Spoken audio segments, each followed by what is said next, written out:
I love great conversations. Hi, my name is Angel Jones.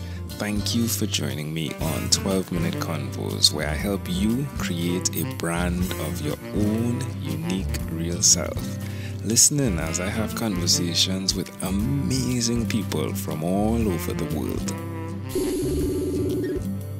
Good morning, Doug Lawrence. How are you doing on this wonderful, beautiful morning?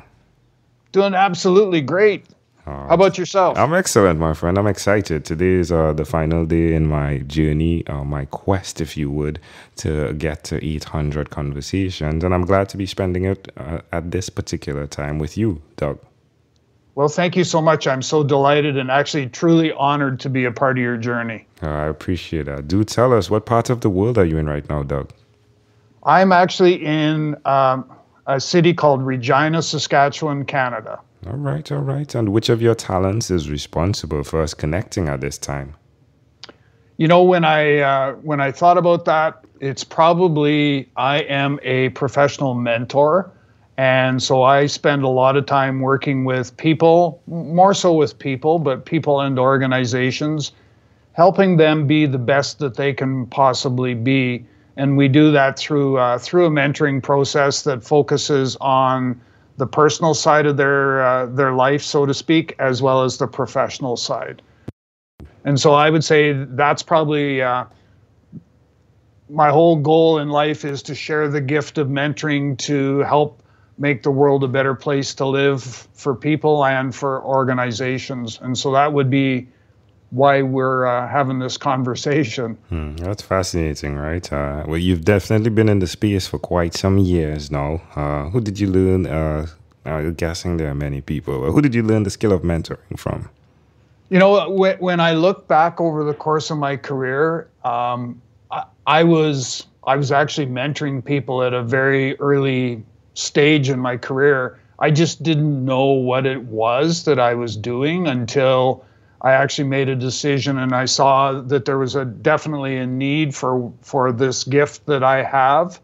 And it was as a result of that I started to move forward with it. So if there were any specific people that I learned the skill from, I would have to honestly say that it came from a combination of people. One of the things that I always did was I always tried to see what people's strengths and, you know, where there were opportunities to enhance things.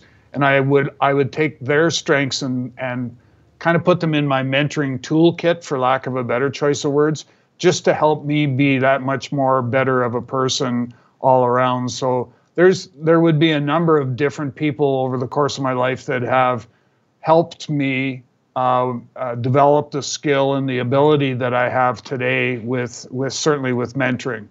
That's great. Do tell us one other thing, Doug, you've done consistently over the last 3 years, please.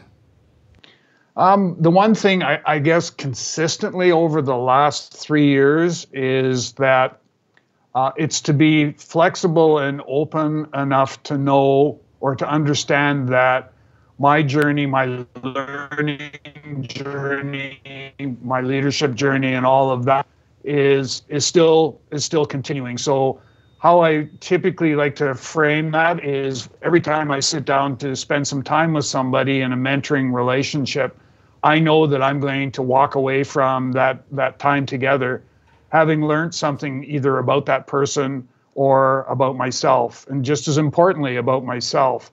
And so that's the one thing that I've done consistently over the last 3 years is to just make sure I'm open and willing to take that all in and use that as part of my development. How does that make you feel, Doug?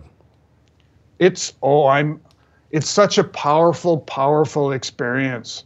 It's very difficult for me to put that into words.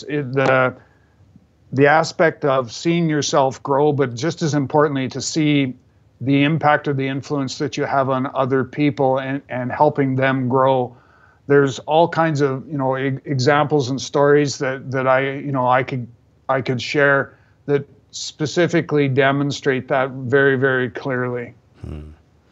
Why would you suggest to someone out there that's listening that they do what you've done by creating an atmosphere for mentoring, or even the mentee after accessing the mentor? You know, I guess the big thing is if you have any inclination whatsoever about being of service to others, then this is the path, this is the journey that you want to be able to take, because you can have, if you're effective at mentoring, you can actually have such a huge impact on individuals and in organizations as well. I've gone into organizations and done some mentoring, and it's been of value to the organization. It's also been of value to the employees as well. So to not want to share the gift of mentoring, I think would be such a mistake. Where's the best place for someone to connect with you, Doug?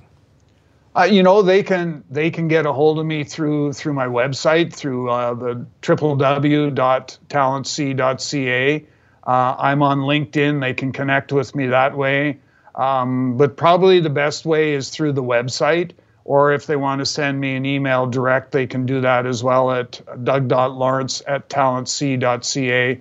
And I'm pretty diligent at getting back to people fairly quickly. That's wonderful. Well, Doug, let's switch gears for a moment now, and let me invite you into my time machine that is surrounded with beautiful, warm, blue Caribbean water. Doug, what is your earliest childhood memory? You know, this is something that I have, and I can visualize this over and over and over again, but my earliest childhood memory is actually in my grandfather's car, and I was at a very, very early young age in my grandfather's car and sitting on his lap and steering the car as we're driving, and my grandmother sitting beside us giving Grandpa the gears because I was too young to be driving and I shouldn't be driving, and he just ignored. But I could actually I visualized that over and over and over again, and it was this past summer that I was able to finally figure out that I was probably about 3 years old at the time when that happened, and that whole thing, even to this very day, is still very vivid. I can still see the car. I can see whereabouts we were in the farmyard, all of that. So that's probably my very earliest childhood memory. How do you see that memory connecting to who you are today? That's a really interesting question. Part of that is,